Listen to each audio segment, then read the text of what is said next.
الحمد لله نحمده ونستعينه ونستغفره ونؤمن به ونتوكل عليه ونعوذ بالله من شرور أنفسنا ومن سيئات أعمالنا. من يهده الله فلا مضل له ومن يضلله فلا هادي له، ونشهد أن لا إله إلا الله وحده لا شريك له، ونشهد أن سيدنا ونبينا وحبيبنا وشفيعنا محمد صلى الله عليه وسلم عبده ورسوله. أما بعد، فأعوذ بالله من الشيطان الرجيم. بسم الله الرحمن الرحيم. اقرأ باسم ربك الذي خلق، خلق الإنسان من علق. اقرأ وربك الأكرم الذي علم بالقلم، علم الإنسان ما لم يعلم. وقال الله تعالى: وأنزلنا إليك الذكر لتبين للناس. وقال تعالى: إن هذا القرآن يهدي للتي هي أقوم. صدق الله العلي العظيم. وقال النبي صلى الله عليه وسلم: تركت فيكم أمرين لن تضلوا إن تمسكتم بهما، كتاب الله وسنة رسوله صلی اللہ علیہ وسلم، او کما قال صلی اللہ علیہ وسلم. محترم حضرات، کہ قرآن کا پیغام ہر گھر میں پہنچ جائے، اور صرف مسلمانوں میں ہی نہیں بلکہ غیروں میں بھی، اس لیے کہ یہ قرآن سب کے لیے ہے. ہدی للناس، رحمت للعالمین. ہمارے نبی سب کے لیے ہیں. یہ قرآن ساری انسانیت کے لیے ہے. کافر ہو، مشرک ہو، مسلمان ہو، یہ حقیقی معنوں میں ایک خاندان اور ایک کنبہ ہے. سب آدم کے بیٹے ہیں، سب حوا کے بیٹے ہیں. ایک گھر میں 5 بیٹے ہوتے ہیں، 2-3 بہنیں ہوتی ہیں. سب کا مزاج الگ ہوتا ہے، ماحول الگ ہوتا ہے، پسند الگ ہوتی ہے، لیکن باپ اور ماں سب کو لے کے چلتے ہیں، سب کو جوڑتے ہیں. کوئی اچھا ہوتا ہے، کوئی برا بھی ہوتا ہے، لیکن کوئی ماں اور کوئی باپ نفرت سے نہیں دیکھتا. تو آج ہمارے اندر گھر گھر نفرت، گھر گھر لڑائی. مسلمان ہو تو اس میں لڑائی، غیر ہو تو اس میں لڑائی. یہ کیا وجہ ہے؟ اس کا سبب کیا ہے؟ اس کا راز کیا ہے؟ اس کا راز یہ ہے کہ ہم نے وہ چیز چھوڑ دی جو نبی پاک، نبی آخر الزمان حضرت محمد مصطفیٰ صلی اللہ علیہ وسلم جب دنیا سے جا رہے تھے، آپ بہت پریشان تھے. کیا ہوگا؟ کیونکہ آپ کو اللہ نے قیامت تک جو فتنے آئیں گے، بڑے اور چھوٹے، اور کیا کیا ہوگا، سب بتلا دیا تھا. احادیث بھری ہوئی ہیں ابواب الفتن. تو اللہ کے رسول نے جاتے جاتے دنیا سے اپنی امت کو محروم نہیں چھوڑا. بڑا اہم پیغام دیا ہے، اور وہ پیغام یہ تھا: اے میری امت اور ایک قیامت تک آنے والوں، 2 چیزیں میں چھوڑ کر جا رہا ہوں دنیا میں. اگر تم نے اس کو تھام لیا، اس پر عمل کر لیا، اس پر زندگی گزاری، تو دنیا بھی اچھی ہوگی اور موت بھی اچھی ہوگی، قبر بھی اچھی ہوگی۔ اور اللہ کے رسول نے فرمایا لن، یہ عربی کا بہت طاقتور حرف ہے، یعنی اللہ کے رسول گارنٹی دے رہے ہیں اگر قرآن سے رشتہ مضبوط کرو گے، قرآن والے بنو گے اور قرآن کی تشریح احادیث مبارکہ اس سے تعلق رکھو گے، تو دنیا کی کوئی طاقت تم کو کبھی گمراہ کر نہیں سکتی۔ کیا وجہ ہے؟ اتنی بنیادی تعلیم، اتنا تاکیدی حکم، نبی کی وصیت۔ لوگ باپ کی وصیت یاد رکھتے ہیں، ماں کی وصیت رکھتے ہیں، مرنے کے بعد کہتے ہیں ارے ابا نے یہ کہا تھا، اماں نے یہ کہا تھا، اس کے خلاف کرو گے تو پکڑ ہوگی۔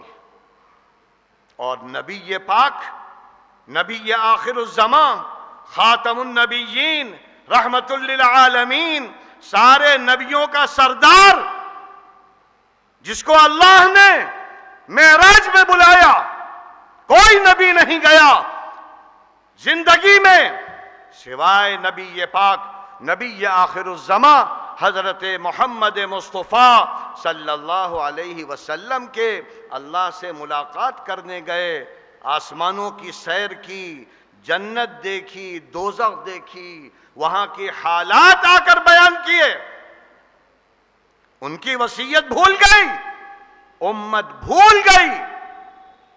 مسلمانوں کا بڑا طبقہ قرآن سے غافل۔ جب ہم قرآن سے غافل ہوں گے ہمارا انجام بڑا بدتر ہوگا۔ بڑا طبقہ، مرد ہوں یا عورتیں ہوں، قرآن سے غافل، نماز پڑھ رہی ہیں قرآن سے غافل، بہت سے روزہ رکھ رہے ہیں قرآن سے غافل۔ تو اللہ نے فرمایا کہ اے قرآن سے غافل رہنے والو، کل آؤ گے ہمارے پاس، موت آئے گی، مرنا ہے۔ نبی چلے گئے، فرائض چلے گئے، بڑے بڑے لوگ چلے گئے، ظالم بھی چلے گئے، تو تم بھی جاؤ گے۔ تو کہاں جا رہے ہو؟ تمہارے ہی رشتہ دار، بھائی بہن ویرانے میں چھوڑ آئیں گے، گڈھے میں ڈال دیں گے، اور ٹنوں مٹی ڈال کر مزے سے آ جائیں گے اور تمہارے پیسوں پر عیش کریں گے۔ اللہ نے اسی لیے فرمایا اے دنیا والو، اے قرآن سے غافل رہنے والو، اے نبی کی زندگی سے غفلت برتنے والو، من اعرض عن ذکری فإن له معیشتا ضنکا، ہم تمہاری زندگی دنیا میں اجیرن بنا دیں گے۔ اجیرن، چین نہیں، سکون نہیں۔ اور آج ہر آدمی دیکھ سکتا ہے، اگر ہم قرآن پڑھتے تو اللہ نے اعلان کیا ہے چین کہاں سے ملے گا؟ الا بذکر اللہ، الا، یہ اللہ کا اعلان ہے، سن لو، انسان سن لے، اللہ کی یاد تطمئن القلوب، دلوں کو چین و سکون میسر کرتی ہے۔ اللہ کی یاد کیا ہے؟ قرآن۔ اللہ کی اصل یاد قرآن ہے۔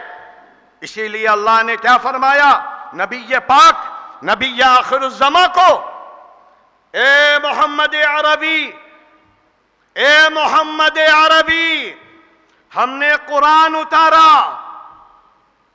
اس کی تشریح، اس کو سمجھانا، اس کو بتانا، یہ آپ کا کام ہے۔ وَأَنزَلْنَا إِلَيْكَ الذِّكْرَ، الذکر، قرآن کا ایک نام الذکر ہے. تو ذکر کو پڑھو، قرآن پڑھتے رہو، چین ہی چین. سب سے بڑی شفا کی چیز قرآن ہے. تو اللہ نے نبی سے کہا ہم نے تم کو بھیجا ہے قرآن سمجھانے کے لیے، قرآن کی نشر و اشاعت کے لیے، قرآن کو پھیلانے کے لیے. لیکن آج امت غافل ہے. اسی لیے اللہ نے قرآن کا پہلا حرف، پہلا حکم کیا دیا؟ اقرا. اقرا، پڑھو. کیا پڑھو؟ اللہ کہتا ہے کائنات پڑھو، کائنات پڑھو. ان فی خلق السماوات والارض واختلاف اللیل والنہار لآیات.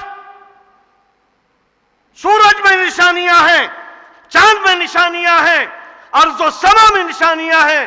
کس کی؟ اللہ کی. پتوں میں نشانی ہے اللہ. پتے بول رہے ہیں، بوٹے بول رہے ہیں، پھول بول رہے ہیں، چرند اور پرند بول رہے ہیں. کسی باغ میں چلے جائیے تو زبان سے الحمدللہ نکلتا ہے. کس نے بنایا؟ کس کی طاقت ہے؟ پیڑوں کو دیکھ لو، حیوانات کو دیکھ لو، اپنی باڈی پر غور کر لو. بار بار قرآن کہتا ہے غور کرو. دیکھو پہاڑوں کو، دیکھو حیوانات کو، دیکھو ارض و زمین کو. اس لیے کہ یہ سب علم کے خزانے ہیں. لہذا تم ڈاکٹر بنو، انجینئر بنو، سائنسداں بنو، لیکن بسم ربک اللہ کو نہ بھولنا. اللہ والے ڈاکٹر بننا، اللہ والے انجینئر بننا، اللہ والے سائنسداں بننا، تو کیا ہوگا؟ تم رحمت بن جاؤ گے. دنیا بھی آئی، جنت بھی آ گئی. قرآن اس لیے نہیں اترا لا اسألکم علیہ اجرا. نبی کی زبانی اعلان کرایا گیا ہاتھ نہ پھیلایا کرو، مانگا نہ کرو. اللہ کو پسند نہیں ہے. اس لیے ہم قرآن سے دور ہو گئے، قرآن کو چھوڑا، جس کی وجہ سے آج یہ نحوست گھر گھر ہے. اگر دنیا میں تم نے مال اچھی جگہ لگایا، اولاد کو اچھی تربیت کی، تو قبر میں گلدستے روزانہ آئیں گے، روزانہ اجر و ثواب. اور احادیث میں آتا ہے جب ایک قرآن والا قبر میں جاتا ہے تو چاروں طرف سے سورہ بقرہ، سورہ آل عمران کھڑے ہو کر یہ اعلان کرتی ہیں اے اللہ یہ قرآن والا تھا، اے اللہ یہ قرآن سمجھنا چاہتا تھا، یہ قرآن پر عمل کرتا تھا، اس لیے اس کے لیے جنت کا فیصلہ کر دے. احادیث میں آتا ہے جب تک اللہ سے ہاں نہیں کروا لیتی یہ صورتیں ہٹتی نہیں. تو یہ تو دنیا کا فائدہ ہے، پھر آخرت میں جو ملے گا اس کو آدمی سوچ نہیں سکتا. حضرت ام سلمہ بڑی ذہین زوجہ مطہرہ، بہت ذہین. جیسے حضرت عائشہ تھی اسی طرح حضرت ام سلمہ تھی، جنہوں نے قربانی دی اور ہجرت ایسی کی کہ 1 سال ہجرت کرتی رہی. 1 سال کوئی سوچ سکتا ہے؟ کیونکہ شوہر بھی چھین لیا گیا، بچہ بھی چھن گیا. جہاں چھنا تھا وہاں روزانہ جاتی تھی، روتی تھی، اللہ سے فریاد کرتی تھی.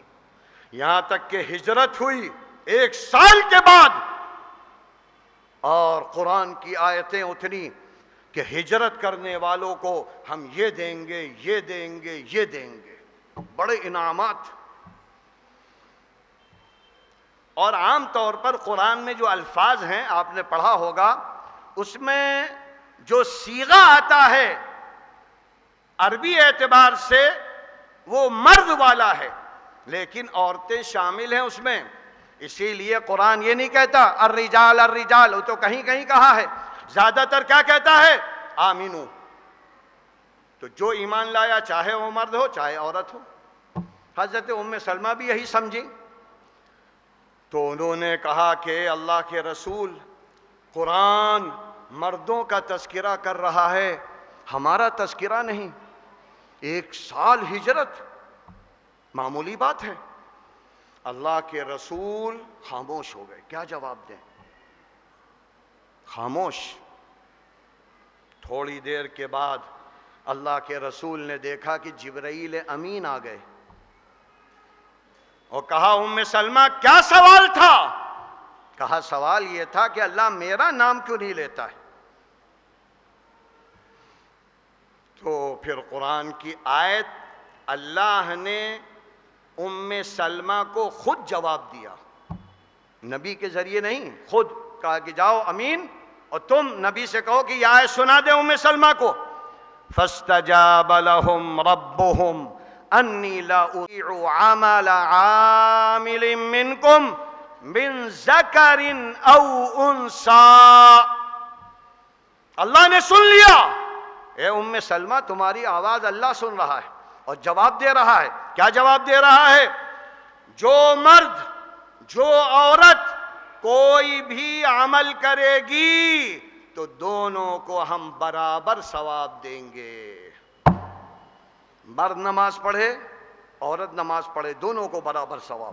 یہ نہیں کہ عورت کو آدھا، میراث میں آدھا ملے گا، نماز پوری ملے گی.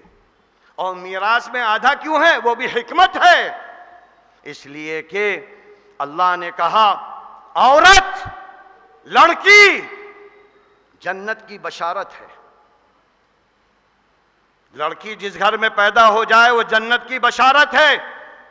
اس کو زحمت نہ سمجھنا، مصیبت نہ سمجھنا، وہ رحمت ہے. اور کس طرح رحمت؟ جو ماں باپ بچی کو تعلیم دیں، تربیت کریں، اچھی جگہ شادی کر کے رخصت کر دیں، تو اللہ کے رسول نے فرمایا اس ماں باپ کو جنت ملے گی. لڑکے کے سلسلے میں یہ نہیں کہا ہے. کتنی بڑی بشارت ہے لڑکیوں کی. اور اللہ کے رسول سے کیا کہا اللہ نے؟ عورتیں ہر عمل میں مرد کے برابر ہیں. اور عورت تو پہلا مدرسہ ہے. جتنے بڑے بڑے بزرگ پیدا ہوئے ہیں آپ ان کی تاریخ پڑھیے، عام طور پر بڑے بڑے اللہ والے بزرگ اپنی ماں کی وجہ سے بنے، تاریخ گواہ ہے. لیکن جب جذبہ ہو تو اللہ سے ڈائریکٹ تعلق ہو جاتا ہے. حضرت مریم پڑھا ہوگا، سنا ہوگا، ان کے سرپرست حضرت زکریہ پریشان، گھر کمرے میں تالا لگا کے جاتے ہیں اور کمرے کے اندر دنیا بھر کے پھل رکھیں، کھانے رکھیں، کہاں سے آ رہا؟ اللہ نے کہا یہ ہماری ہو گئی ہے. نبی تھے زکریا، حضرت مریم نبی نہیں تھی لیکن اللہ کی بہت بڑی بندی تھی. اللہ نے جنت سے رزق اتارنا شروع کر دیا، کھانا پینا مزے ہی مزے. یہاں تک کہ نبی کہنے لگے کہ مریم جہاں کھڑے ہو کے نماز پڑھتی ہے ہم بھی کھڑے ہو کے نماز پڑھیں گے، کیونکہ 90 سال ہو گئے اللہ سے کہہ رہے ہیں ایک بچہ دے دے، نہیں ملا. حضرت مریم کی جگہ کھڑے ہوئے، نیت باندھی اللہ اکبر اور پڑھنا شروع کیا. اللہ نے فرشتے کو بھیجا، جاؤ یحییٰ سے نماز میں کہہ دو ہم نے تم کو بیٹا دیا اور اس کا نام یحییٰ رکھا ہے جو بہت اعلیٰ ہوگا. یہ کون ہے؟ اور پھر فرعون کی بیوی آسیہ کیسی زبردست، قرآن میں تذکرہ ہے اس کا. حضرت ام سلمہ کا پھر جذبہ، اے اللہ سمجھ میں آ گیا، مرد عورت عمل میں برابر، عمل میں برابر. لیکن اے اللہ کچھ نام ہمارا بھی لے لے، کچھ عورتوں کا بھی تذکرہ آ جائے۔ اللہ کے رسول پھر خاموش کیا جواب دیں، کیونکہ قرآن کے علاوہ تو کوئی جواب دے نہیں سکتے۔ لہذا کیا جواب دیا؟ انتظار کرتے رہے جبرائیل امین آ جائیں، جبرائیل امین کا ہم کیا جواب دیں؟ اللہ کے رسول بغیر اللہ کے حکم کے جواب دیتے ہی نہیں تھے۔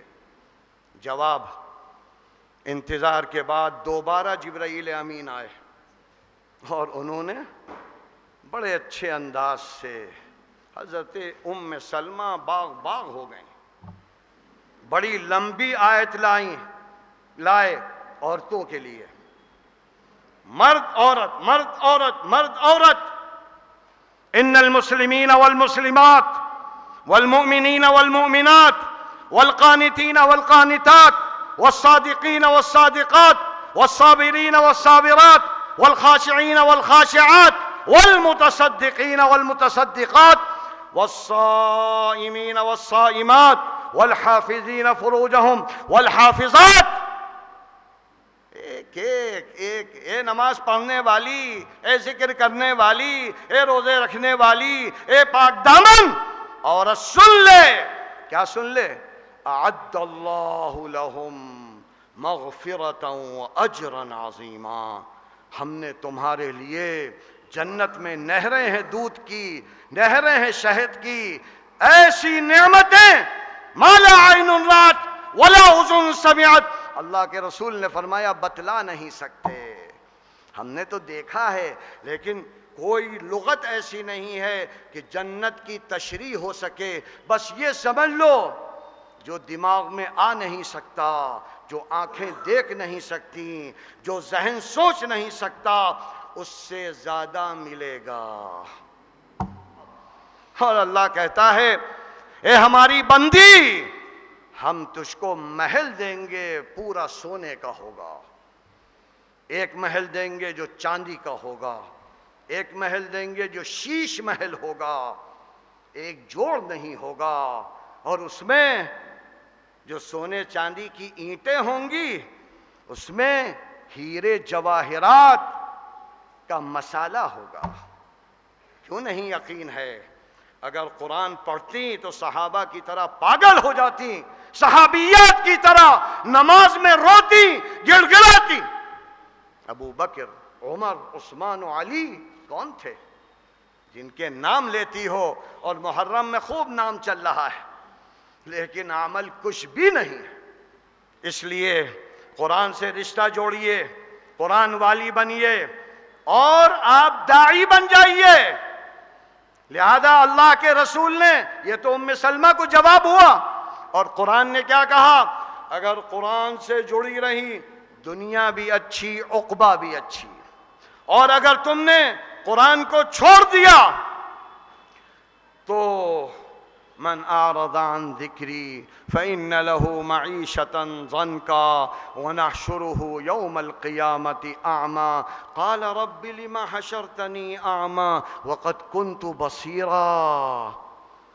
جب قیامت کے دن میدان حشر میں قبر سے سب اٹھیں گے تو جنہوں نے دنیا میں قرآن سے رشتہ نہیں جوڑا، قرآن پڑھا نہیں، سمجھا نہیں، عمل نہیں کیا، تو اندھے ہوں گے، اندھے۔ کوئی یہ نہیں کہہ سکتا اللہ کیوں؟ ارے کتاب ہدایت اتاری، سمجھانے کے لیے نبی بھیجا، چیخیں گے آئے اندھا اندھا کیوں؟ اللہ کہے گا اتت کا آیاتنا، میری آیتیں قرآن چیخ چیخ کے بیان کر رہا تھا، نبی کہتے رہے، علماء حقانی کہتے رہے، ہر داعی بولتا رہا، تم نے آنکھیں بند کر لی، کسی کی نہیں سنی۔ آج یہی بدلہ ہے کہ تم نے قرآن کو اندھا بنا دیا، ہم تمہاری محشر کی ساری زندگی اندھا بنا دیتے ہیں، قعر جہنم میں چلا جائے گا آدمی۔ لہذا آپ شکر ادا کریں، اگر یہ امت محمدیہ، یہاں کے مسلمان قرآن کی دعوت دیتے تو لاکھوں ہندو مسلمان ہو چکے ہوتے، فرقوں میں بٹ گئے، جماعتوں میں بٹ گئے، عقائد خراب، نماز جانتے نہیں، مطلب نہیں جانتے۔ اس لیے یاد رکھیے، قرآن پڑھنا، قرآن کو سمجھنا فرض ہے، فرض۔ بہت سے لوگ دعوت دیتے ہیں اور بعض لوگوں سے تو ہم نے یہ تک سنا، ارے قرآن سمجھو نہیں، گمراہ ہو جاؤ گے، ان کا حشر بہت برا ہوگا، یہ بولنے والوں کا حشر بدتر سے بدتر ہوگا۔ تم اللہ سے لڑ رہے ہو، نبی سے لڑ رہے ہو، اللہ کہتا ہے قرآن ہدایت کے لیے ہے، گائیڈ بک ہے، اور تم کہتے ہو کہ گمراہ ہو جاؤ گے۔ یہ کہنے والے بددین ہیں، انہی کی وجہ سے آج قرآن جزدانوں کے اندر رکھ دیا گیا ہے، جبکہ میں بار بار کہتا ہوں لفظ جزدان ہی غلط ہے۔ جو لوگ جزدان جزدان بولتے ہیں ان سے بڑا کوئی جاہل نہیں۔ جزدان تو غیروں نے ہمارے لیے تھوپ دیا، جز کہتے ہیں حصے کو، وہ حصہ جو کپڑے میں رکھا جائے، تو گویا کہ قرآن جز ہے، کل نہیں ہے۔ تمہیں اگر بولنا ہے تو کیا کہو گے؟ کل دان، پورا قرآن۔ یہ ابو بکر کا قرآن نہیں ہے، یہ 10 پاروں والا نہیں ہے، ادھورا نہیں ہے۔ تو یہ تو ہماری جہالت ہے۔ اور قرآن کا پہلا پیغام پڑھو، پڑھو، کائنات پڑھو اللہ کے نام سے، قرآن پڑھو اللہ کے نام سے، دین پڑھو اللہ کے نام سے۔ اللہ تعالی ہم سب کو یہ توفیق عطا فرمائے، قرآن والا بنائے، نبی والا بنائے، احادیث پڑھنے والا بنائے۔ اللہ ہم سب کی دین اور دنیا دونوں اچھی بنائے، اولاد بھی نیک و صالح بنائے، ہر برائی سے بچائے، ہر شر سے بچائے، جو نئے نئے فتنے آ رہے ہیں ان سے بھی بچائے۔ وآخر دعوانا ان الحمد للہ رب العالمین۔